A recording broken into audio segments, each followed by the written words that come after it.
Sino may sabi sa'yo ikaw ang papalit sa akin? Madami na pong nagre-request. Di ba? Di ba? Oy, sagot kayo, di ba? Di ba? Oh, Teka, kuya, hindi pa ako nakadesign. Ha? Teka, mamaya mag-usap tayo, okay? Ha? Agree ako na dapat si Dolor ang pwedeng pumalit bilang punong abala natin. Aba, madami kaming nirecruit na seller para sa mga Secret of Victors. Kaya tingnan nga naman. Magaang na yung buhay namin. Mabuhay si Mami!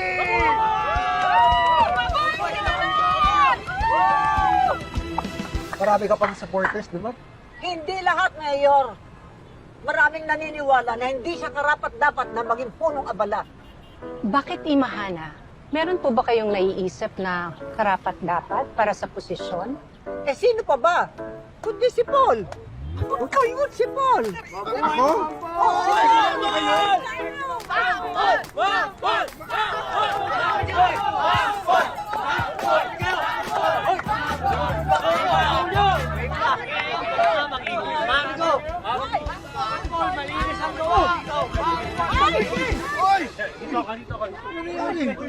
Dr. Kisa natin dati dito.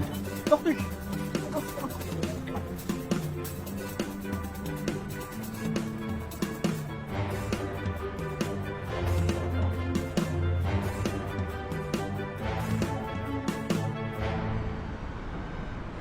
Nagulat naman ako yung mahana sa announcement mo.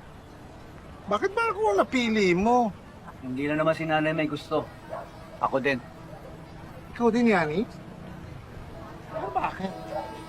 Isang gabi, sinabi mo sa amin kung anong klaseng tao dapat yung mamuno bilang puno abala. May malasakit. Pagbigay pero hindi nagpapaloko. Mabait at patas. Pero matapang at palaban. Nag-i-inspire ng kapwa para gumawa ng tama.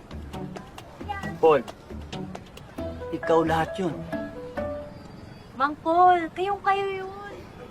Ako, sinasabi mo lang yan kasi malapit ako sa inyo. Hindi naman po sila, pati kami Mang Paul.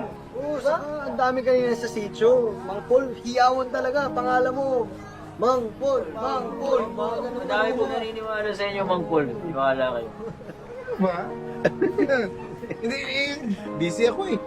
Kaya nyo naman yun, Mang Paul. Tsaka nandito kami para tulungan kayo dito sa karinderya.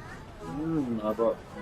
At saka magbo-volunteer po kami kahit walang bayad, Oo, bayad kahit kami. walang bayad. Sabi Sabi mo yun, ha? Opo. May konti lang.